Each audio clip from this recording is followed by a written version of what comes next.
French journalist Emma Audrey investigates the deaths of Kurdish journalists Guli Stantahra and Heyro Bahadine, killed by a Turkish drone. The debate over the isolation imposed on Abdullah Öcalan reignites as Bakwar Han calls for dialogue, while Kara Yvlan cautions against too much hope for peace. The deputy speaker of Turkey's parliament, Süreyya Önder, has stressed the urgent need for renewed peace efforts to resolve the Kurdish conflict. The Syria-based PYD has urged voters in Iraqi Kurdistan region to support the PUK in the upcoming elections. Learn more with Medya News. Follow us on X.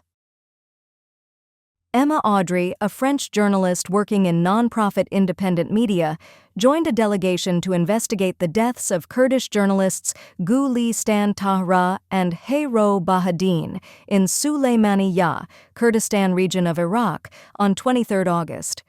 Audrey shared her chilling observations from the drone attack site, noting critical evidence left undocumented and disregarded. When I heard about the terrorist act and the killing of those two journalists and the injury of a third one, very badly injury of the third one, it was very disturbing because not only I heard about this 1 month after, two journalists are killed in a drone strike inside another country, and no one is talking about. She then shared the observations she made at the drone attack site.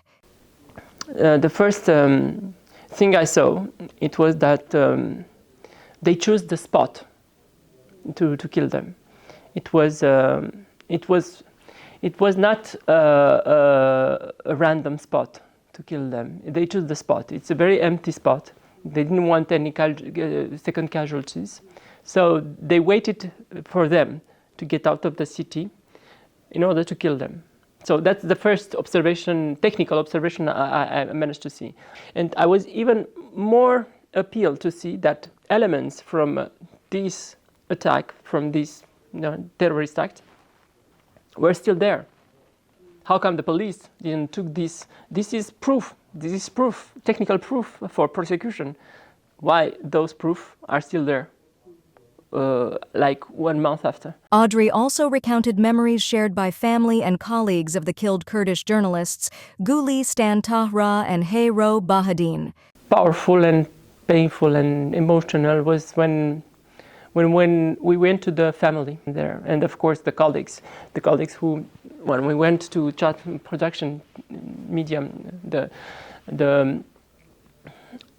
sight of all the team crying, and there's a bigger family, and this family had lost their 2 children, and this is what I felt when I went there, and it was very difficult to see all this pain, but at the same time it's very important to see it, to understand it.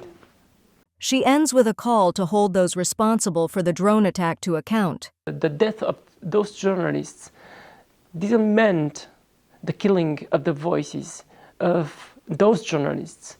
It meant amplifying their voices, amplifying their messages. You can try to do this, of course, because it's easy for you to push on a button and to kill 2 people, 2 persons, 2 human beings who are just trying to exist, trying to push just the information. Those criminals who killed those persons will have to pay, because this is the definition of a terrorist act, assassination, whatever they think.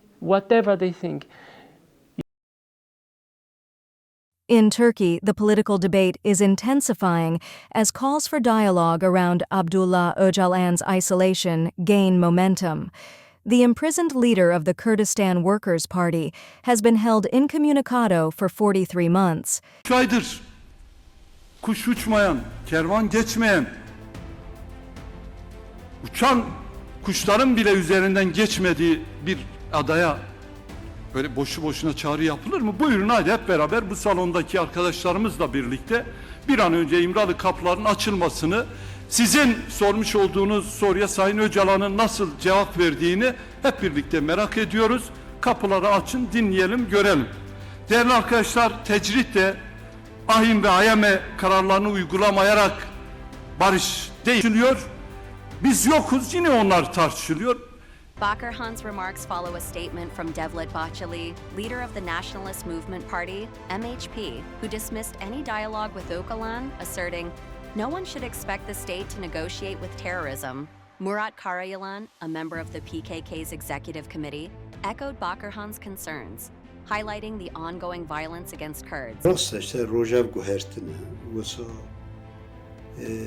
جبو خود زمین آوا کرنه یعنی او مرحبی لدم پارتی هاتی کرن دبی مرا بفر ورقص واتا ندیکی یعنی ورقص مازن نکی حتی هنه کس وقت بین عجب دکه پیواجوک نو بریکه بی تشتکی وسا نینه گره کس خیالش بخواد چیه نکی یعنی اونا هیرو جایر هین هر رو کرد کجنه و خواب جید کنه و شرحه یعنی تجدید دوامه لسر ربراپو. In the latest session of Turkey's parliament, Deputy Speaker Suari Süreyya Öndere urged the nation to break free from its political isolation and renew dialogue around the long-standing Kurdish conflict. Önder, drawing on the imagery of a frog trapped in a well, warned that Turkey's limited perspective is hindering progress. He argued that the country remains stuck in isolation, unable to see the larger picture, which is essential for peace. Önder praised efforts aimed at resolving the conflict, referring to certain recent gestures, including Nationalist Movement Party leader Devlet Bahçeli's handshake with the pro-Kurdish People's Equality and Democracy, or DEM Party. He called for an open and honest conversation about the Kurdish issue, stressing that such engagement requires trust, symbolized by an open hand, showing no intent to harm. He also expressed personal thanks to those involved in previous peace initiatives, including President Erdogan and Bahçeli, hoping their efforts would be recognized in history.